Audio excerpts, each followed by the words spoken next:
E aí, estudantes de plantão, se você não me conhece ainda, eu sou o professor Fernando Shows, de Filosofia aqui do Sai Digital e desse projeto incrível, o Missão Enem. Esse projeto que tá com os melhores professores do Brasil para te preparar para arrasar lá na prova do Enem do final do ano. Olha só, antes da gente começar a falar qualquer coisa aqui de filosofia, já dá aquele like nesse vídeo aqui, né? Manda para algum amigo aí para assistir junto com você, comenta aqui se você tem alguma dúvida, se você gostou e vem comigo. Bom, eu separei para você hoje 3 questões que caíram no Enem e a gente vai fazer uma análise completa para saber o porquê que é a alternativa correta ou porquê que as outras são as erradas. E como eu falo para você em todo vídeo, é muito importante você saber os temas das questões para depois você tentar solucioná-las. Então vamos ver quais são os temas que estarão presentes nesse vídeo aqui e nas questões que nós vamos analisar. Sócrates, né? Você já deve estar pensando, né? Só sei que nada sei. Depois eu comento sobre isso. Nietzsche e a filosofia grega. Ué, qual relação será que Nietzsche tem com a filosofia grega? A gente vai ver. E René Descartes, do famoso penso, logo existo. Bom, vamos lá para a primeira questão, que tem como tema o famoso ali pai da filosofia, Sócrates. Quando fala em Sócrates, na sua cabeça deve vir aquela frase que você usou para aquela prova que você não estudou e que você falou assim, só sei que nada sei. Mas isso tem um sentido bem maior, a gente pode falar isso em outro momento. Mas vamos ver aqui nessa questão o que o filósofo Sócrates está falando. Essa questão é de 2017, tá? Uma conversação de tal natureza transforma o ouvinte, o contato de Sócrates, paralisa e embaraça. Leva a refletir sobre si mesmo, a imprimir à atenção uma direção em comum. Os temperamentais, como Alcibíades, sabem que encontrarão junto dele todo o bem de que são capazes, mas fogem porque receiam essa influência poderosa, que os leva a se censurarem. É sobretudo a esses jovens, muitos quase crianças, que ele tenta imprimir a sua orientação. Olha, aqui na referência você vê que é um texto de um outro autor falando sobre Sócrates aqui. Vamos ver o que o comando da questão está pedindo a respeito desse texto aqui? O texto evidencia características do modo de vida socrático, que se baseava Agora você tem que lembrar um pouquinho de Sócrates. Sócrates ele é conhecido como o pai da filosofia. Por quê? Porque ele traz a filosofia para o pensamento humano. Lembra quando ele fala, conhece-te a ti mesmo? Quando ele fala assim, eu só sei que nada sei, porque quando eu reconheço a minha ignorância, é que eu estou pronto para aprender. Bom, agora que eu te dei essa refrescada aí na sua cabeça, talvez alguns gatilhos aí tenham acionados e você utiliza eles para fazer essa análise da questão. Contemplação da tradição mítica, será que é essa? Não é essa. Por que não é essa?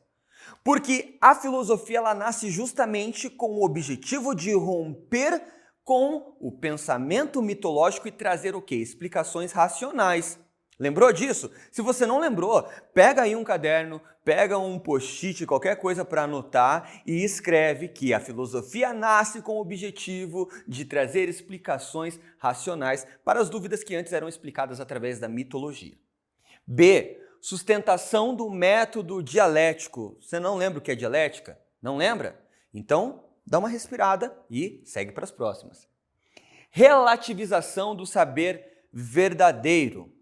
Será que é essa? Será que a verdade ela realmente é relativa para Sócrates? Valorização da argumentação retórica. Olha que quem falava muito sobre retórica eram os sofistas. E se você não lembra, Sócrates não se dava muito bem com os sofistas.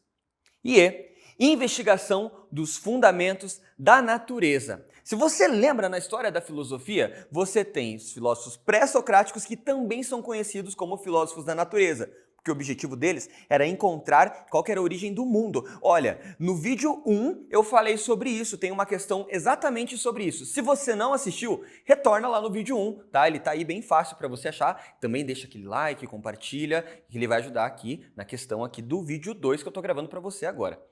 Então, qual que é, professor, a questão correta? E eu já vou te explicar o porquê que é a questão alternativa, na verdade, né? Alternativa B.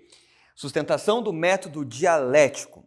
Sócrates ele é conhecido como o pai da filosofia porque ele também utilizava um método muito peculiar que ninguém utilizava, que era o quê? A maiêutica e a ironia. Lembra que Sócrates ele fingia não saber e questionava as pessoas até elas chegarem no momento em que elas afirmavam eu não sei sobre tal assunto. Ou até elas chegarem no momento em que nascia um novo conhecimento, que é a maiêutica, o nascer um novo conhecimento. Então, é a alternativa B, porque é Sócrates que inicia a dialética. O que é a dialética? Uma informação com outra informação, elas entram em atrito e formam uma terceira e última, informação que depois pode se multiplicar quase que infinitamente. Ou infinitamente, né? Vai do seu julgamento. Ok? Tranquilo com essa? Vamos para a próxima. Questão 2. Nietzsche e a filosofia grega. Você já sabe que a temática está falando de Nietzsche, mas qual será a relação de Nietzsche, um filósofo contemporâneo, com a filosofia grega que está lá atrás com Sócrates, Aristóteles e Platão? Calma que a gente vai tentar descobrir isso juntos. Enem, essa questão é de 2015. A filosofia grega parece começar com uma ideia absurda, com a preposição a água é a origem e a matriz de todas as coisas. Será mesmo necessário deter-nos nela e levá-la a sério? Sim, e por 3 razões. Primeiro, lugar, porque essa preposição enuncia algo sobre a origem das coisas. Em segundo lugar, porque nela, embora apenas em estado de crisálida, está contido o pensamento. Ai, perdão, eu li o terceiro no lugar do segundo, tá? Acontece isso na prova também, tá? Então, por isso que você para, respira e volta. O que eu vou fazer aqui agora, ó. Segundo lugar, porque o que faz sem imagem e fabulação. E, enfim, em terceiro lugar, porque nela, embora apenas em estado de crisálida, está contido o pensamento. Tudo é um. Olha aqui. Esse errinho que eu acabei de ter aqui é muito comum de acontecer na prova. Talvez você já deve ter passado por isso. Você começa a ler um livro, de repente você pula uma linha ou você avança. O que você faz? Mantenha calma e retorna. Como eu fiz aqui agora. O que, de acordo com Nietzsche, caracteriza o surgimento da filosofia entre os gregos. Professor, mas por que o Nietzsche está falando sobre filosofia grega clássica? Eu vou te explicar o porquê aqui já nesse vídeo e você vai aprender talvez algo até novo. Nietzsche estudava algo chamado de filologia. O que é filologia? Nietzsche aprendeu o grego lendo os textos clássicos da filosofia. Ele realmente era muito inteligente. Então, por conta disso, ele teve a base para desenvolver a sua própria filosofia. Por isso que eu te falei lá no vídeo 1, vou te falar no vídeo 2 aqui agora, nessa aula. Você tem que aprender a filosofia clássica para seguir em frente nos seus estudos, ok? Fica a dica aí do professor. Agora vamos ver aqui. A. O impulso para transformar mediante justificativas os elementos sensíveis em verdades racionais. Vamos seguir. O desejo de explicar usando metáforas as origens dos seres e das coisas. Será que a água ali era uma metáfora? A necessidade de buscar de forma racional a causa primeira das coisas existentes. Olha que parece ser essa. D. A ambição de expor de maneira metódica as diferenças entre as coisas. Será? E E. A tentativa de justificar, a partir de elementos empíricos, o que existe no real. E agora, professor, vamos ver a resposta e eu já te justifico o porquê que é ela. A resposta é a C. Por quê? A necessidade de buscar de forma racional a causa primeira das coisas existentes. É aqui que está o nascimento da filosofia. A filosofia não se contentava, os filósofos não se contentavam mais com explicações míticas a respeito da origem do universo e procuraram, por meio da racionalidade, explicar a origem do mundo. Então eles foram tentando, uns falavam que era água, outros falavam que era o fogo, Então Nietzsche está fazendo essa referência ao surgimento da filosofia. Essa foi tranquila, Por mais que talvez você tenha confundido ali Nietzsche com filósofos gregos, era bem fácil de você encontrar a resposta. Preparados para a próxima? Questão 3. Descartes. Essa questão é de 2016. Nunca nos tornaremos matemáticos. Por exemplo, embora nossa memória possua todas as demonstrações feitas por outros, se nosso espírito não for capaz de resolver toda espécie de problemas, Não nos tornaremos filósofos por ter lido todos os raciocínios de Platão e Aristóteles, sem poder formular um juízo sólido sobre o que nos é proposto. Assim, de fato, pareceríamos ter aprendido não ciências, mas histórias. Esse é um texto que está bem claro para você o que ele está falando, né? É um texto do René Descartes, como você pode ver aqui, ó, na referência. É muito importante você ler as referências das questões que você vai resolver em filosofia. Elas são a base para você saber a temática e quem está falando sobre o determinado assunto.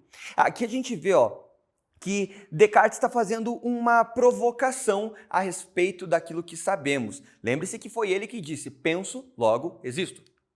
Bom, vamos ver o que a questão pede. Em sua busca pelo saber verdadeiro, o autor considera o conhecimento de modo crítico como resultado da investigação de natureza empírica. Lembra lá qual escola filosófica pertence o René Descartes? Ele pertence à escola filosófica do racionalismo, inclusive ele é o pai dessa escola filosófica. E depois que surge, né, o empirismo, então não pode ser a A. B. Retomada da tradição intelectual. Será? C. Imposição de valores ortodoxos. Ele está impondo algum valor para você? Vamos ver. Autonomia do sujeito pensante.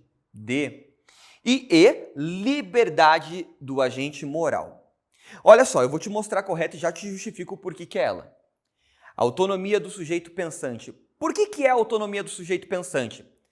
Quando aqui no texto, retorna aqui comigo, René Descartes ele fala assim: assim de fato, pareceríamos ter aprendido não ciências, mas histórias. Ele está falando, ele está dando referência aqui. Quando você só aprende e você aceita as verdades, na verdade aquilo é uma história. Quando você produz o conhecimento através da sua dúvida, da sua racionalidade, você produz ciência. É só você lembrar da obra mais famosa dele, O Discurso do Método, onde ele questiona tudo. Todas as verdades que foram lhe entregues, ele questiona até chegar, né, na conclusão de que o seu pensamento é a única coisa que ele pode ter certeza. E que deve-se questionar, colocar em xeque todo o conhecimento apresentado para nós. Então, por isso que nessa questão, a alternativa correta é a D. Para ele, todo mundo tem que buscar a sua autonomia de pensamento. E essa autonomia só vem por meio do questionamento. Ok? Bom, eu espero que você tenha gostado dessa aula aqui, dessa revisão de conteúdos, mas olha só, antes de me despedir de você, eu tenho que pedir para você, se você não curtiu esse vídeo, que você dê aquele like, que você também compartilhe e que você comente. Teve alguma dúvida? Quer alguma explicação um pouco melhor? Ó, não se esqueça, você pode também manter contato com a gente lá no Instagram. Então procura a gente lá, ok? Bom, eu sou o professor Fernando do Missão Enem e nós nos encontramos na próxima. Valeu!